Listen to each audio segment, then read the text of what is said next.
ගොඩක් ආදරෙන් වෙනද වගේම ඔයාලා හැමෝම අපේ channel එකට පිළිගන්නවා. ඉතින් අද අපි හදාගන්නේ මුං ගුලි. ගොඩක් රසට ඒ වගේම ඉක්මනින් හදාගන්න පුළුවනි. එහෙනම් අපි වීඩියෝ එකට ගිහින් බලමු කොහොමද හදාගන්නේ කියලා. අපේ මේ මුං ගුලි එක පියවර කීපයකින් තමයි හදාගන්න තියෙන්නේ. මම මුලින්ම මුං ඇට ටික හොඳට බැද ගන්නවා. මෙතෙන්ට මුං ඇට ග්‍රෑම් 200ක් අරගෙන තියෙනවා. හොඳට හොදලා වේලලා තමයි අරන් තියෙන්නේ. අපි මේ ටික බැදගමු.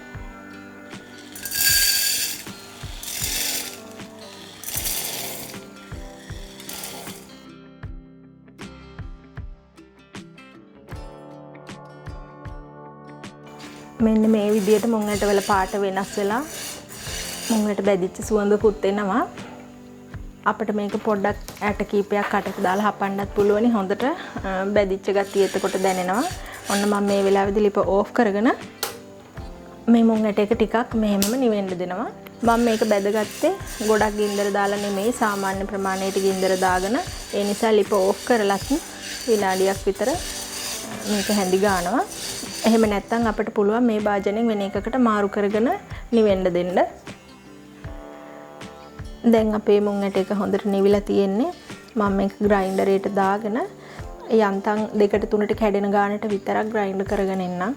මෙන්න මේ විදිහට තමයි මම ග්‍රයින්ඩ් කරගෙන තියෙන්නේ. හොඳටම පිටි වෙන්න නෙමෙයි තරමක කෑලි හිටින්න. ඊට පස්සේ මම මේකට වතුර ටිකක් එකතු කරගෙන මේක තම්බ ගන්නවා. වතුර දාන ප්‍රමාණයක් නැහැ, වැඩි වුණාට කමක් නැහැ. දැන් මම මේ විදියට කෑලි වලටත් උඩින් වතුර දාලා තියෙන්නේ. වතුර ටිකක් වැඩි වුණාට කමක් නැහැ. අපි මේක පෙරලා අයින් කරනකොට අපිට වතුර ටික බොන්න ගන්නත් පුළුවනි. මම දැන් මේක වහලා හොඳට තම්බ ගන්නවා. ගින්දර ටිකක් වැඩි කරලා විනාඩි 3ක් විතර. ඔන්න දැන් විනාඩි 5ක් විතර තැම්බිලා තියෙන්නේ. මේවා ඕනවට වඩා පොඩි වෙලා යන්නේ නැහැ. බාගෙට තමයි තැම්බිලා තියෙන්නේ. දැන් මම මේක ලිප ඕෆ් කරගෙන තියෙන්නේ. දැන් අපි අපේ පැණි පොල් එක හදාගමු. මම දැන් භාජනයක් ලිපේ තියලා සීනි මේස හැන්දක් දාගත්තා. අපේ පැණි පොල් එකට කැරමල් එක හදාගන්න තමයි යන්නේ. ගොඩක් දෙනෙක් කැරමල් එකක් හදාගන්නේ කොහොමද කියලා දන්නවා. දැන් අපි මේ විදියට සීනි එක හොඳට රත් වෙනකන් ලිපේ තියාගමු.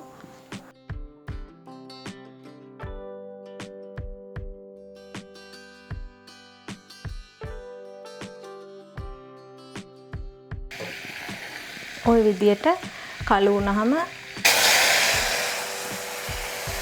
අපි වතුර කෝප භාගයක් විතර එකතු කරගන්නවා.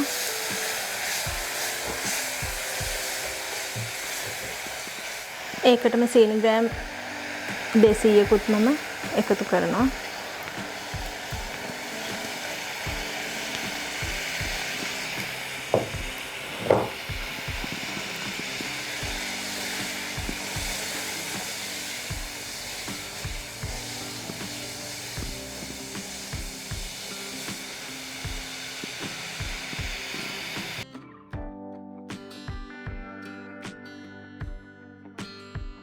මම මේකට ලුණු චුට්ටකුත් එකතු කරනවා. මේ විදියට සීනි ටික හොඳට දිය වුණාම ගාගත්ත පොල් ටිකක් එකතු කරන්න ඕන. මම සාමාන්‍ය ප්‍රමාණයේ පොල් ගෙඩියක පොල් තමයි අරන් තියෙන්නේ.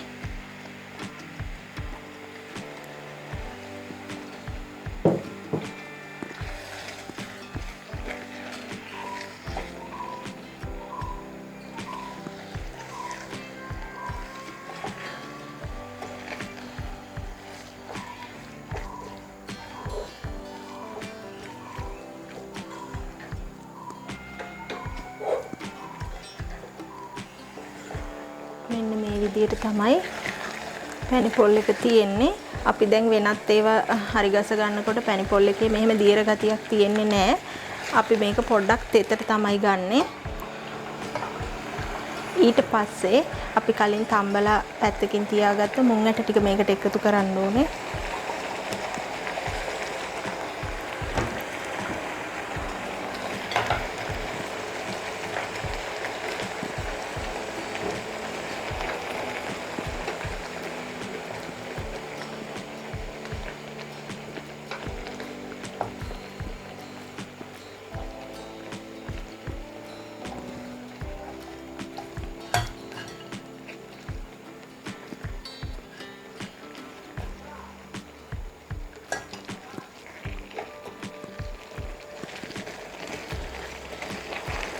ඊට පස්සේ ඒකත් හොඳට කලවම් කරගමු.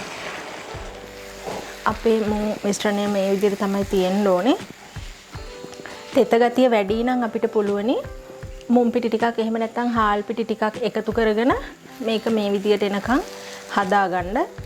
ඒ වගේම තමයි තෙත ගතිය මදි නම් අපි මේක වෙන භාජන වලට අස් කරන්න ඕනේ නැහැ. මේකටම සීනි ටිකක් එකතු කරගෙන ඒ විදිහට වමනා ප්‍රමාණයට හදාගන්න පුළුවනි. දැන් මම මේක මෙහෙමම නිවෙන්න පොඩ්ඩක් වෙලා තියෙනවා. එතකන් අපි මේකට වමනා කරන බැටර් එක හදාගමු. මම මේ විදිහට වෙන භාජනයක් අරගෙන මේකට පිටි ටිකක් එකතු කරගන්නවා.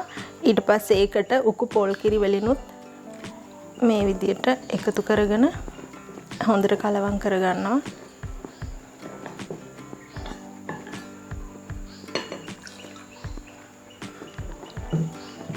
අපිට මෙතනදී හරියටම ප්‍රමාණයක් කියන්න බෑ.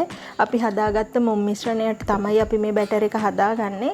එතනදී දියාරු ගතිය වැඩි නම් අපිට හාල් පිටි ටිකක් එකතු කරන්න පුළුවන්. ඒ වගේම එහෙම නැත්නම් පොල් කිරි ටිකක් එකතු කරගන්න පුළුවනි උකු ගතිය ගන්න.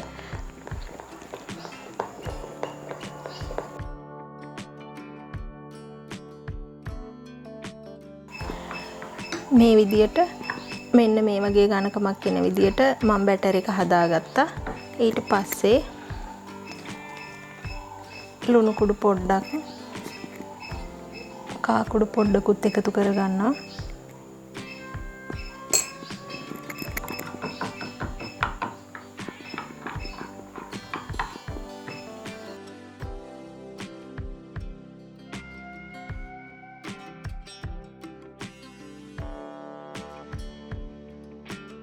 මම මේ විදියට මේ ටික හොඳට කලවම් කරගත්තා. දැන් මම මේක පැත්තකින් තියලා අපි කලින් නිවෙන්න තියාගත්ත මුම් මිශ්‍රණයෙන් අවශ්‍ය ප්‍රමාණයට ගුලි හදාගමු. අපි දැන් මේකෙන් ගුලි හදාගමු. ඊට ඉස්සරලා අපි අතේ වතුර පොඩ්ඩක් ගාගමු.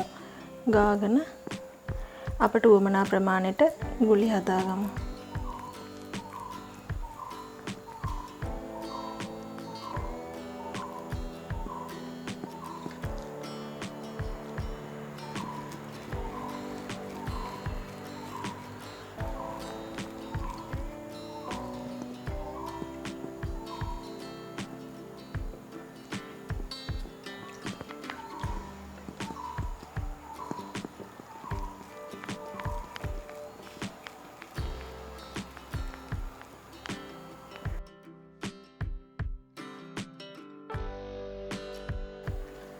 මේ විදියට හදාගත්ත මුන් ගුලි අපි මේ බැටර් එකේ දවට ගමු. මේ වෙද්දි මම තෙල් එකක් රත් වෙන්න ලිපේ තියලා තමයි තියෙන්නේ.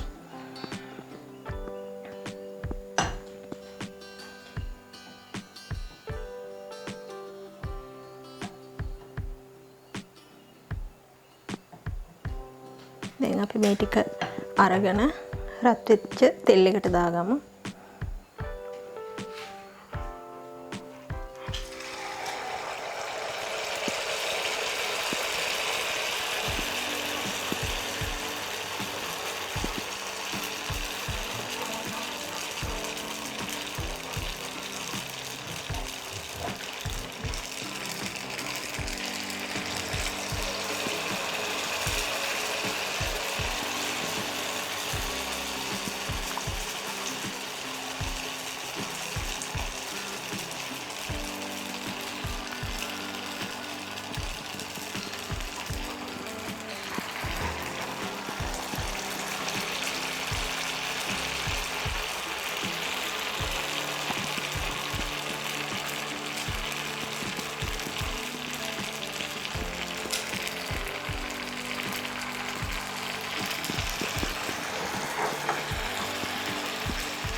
මෙන්න මේ ගානට බෙදුනහම දැන් මම බා ගන්න තමයි හදන්නේ.